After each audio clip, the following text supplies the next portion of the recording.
All right, higher for wide receivers. Amari Cooper going against the Cardinals. You like him at 21, 6 above the experts. And Gabe Davis, who we talked about earlier in one of those super chats, going at Cincinnati. You like him at 22, 7 above the experts.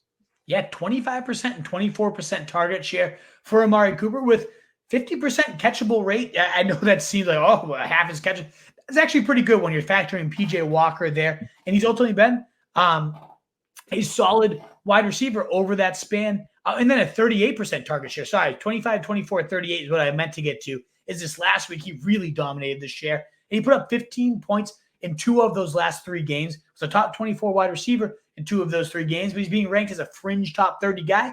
I just really like Cooper. The matchup is not too shabby here. I just think Cooper, even if it is going to PJ Walker here, is in a good spot. PJ Walker has shown the propensity to just go and turn the keys over and chuck it to him. 11th most points allowed to the wide receiver as well in this matchup. So a plus matchup, good spot for Cooper to keep rolling. And we talked about Gabe Davis, but it feels like any type of shootout game, primetime narrative, certainly in the playoffs, it just feels like Gabe Davis time. Season high, 12 targets, 9 catches last week. He racked up 87 yards, and the score was the wide receiver 10 there. And well over half his game, 5 out of those 8 games, or rather, 5 out of 8 games have been really, really solid so far. And I just was very encouraged by the fact that he was seeing a lot more of those layup targets that you might expect to go to a Dawson Knox over the middle of the field, make something happen after the catch type of plays for Gabe Davis that you don't typically see him get.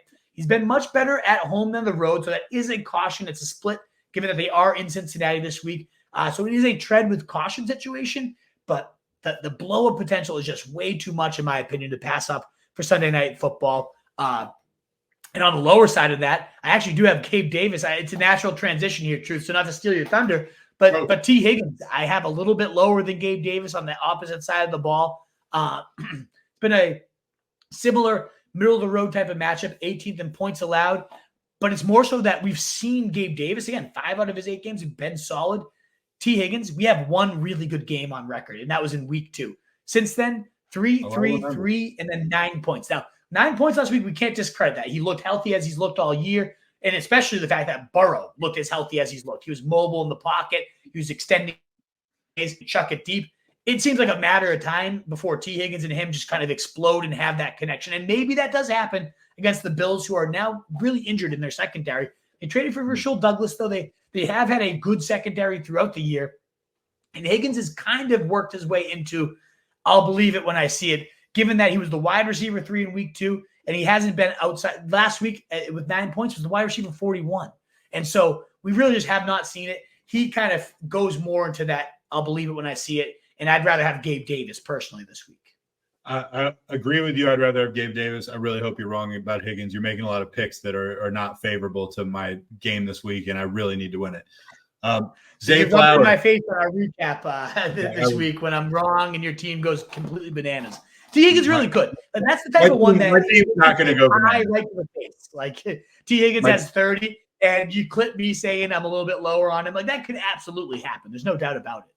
Oh, I mean, you'll hear about it if you're wrong, but I don't think my guys are going to go off. I grudgingly agree with you. I just hope you're wrong. Zay Flowers going against Seattle. You like him at wide receiver 27. The experts like him all the way up at 21. Yeah, it just the average depth of target. It seemed like he was finally taking on this true wide receiver role where he was getting deep and 16.2 yards per target average depth, and then he just sinks back down to an average depth of target to 5.3.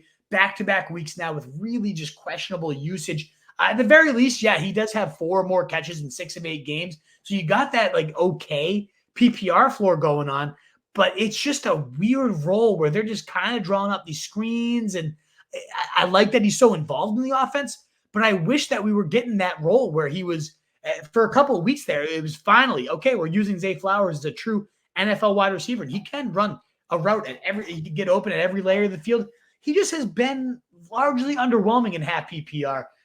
9, 7, 10, 14, 10, and 4 points.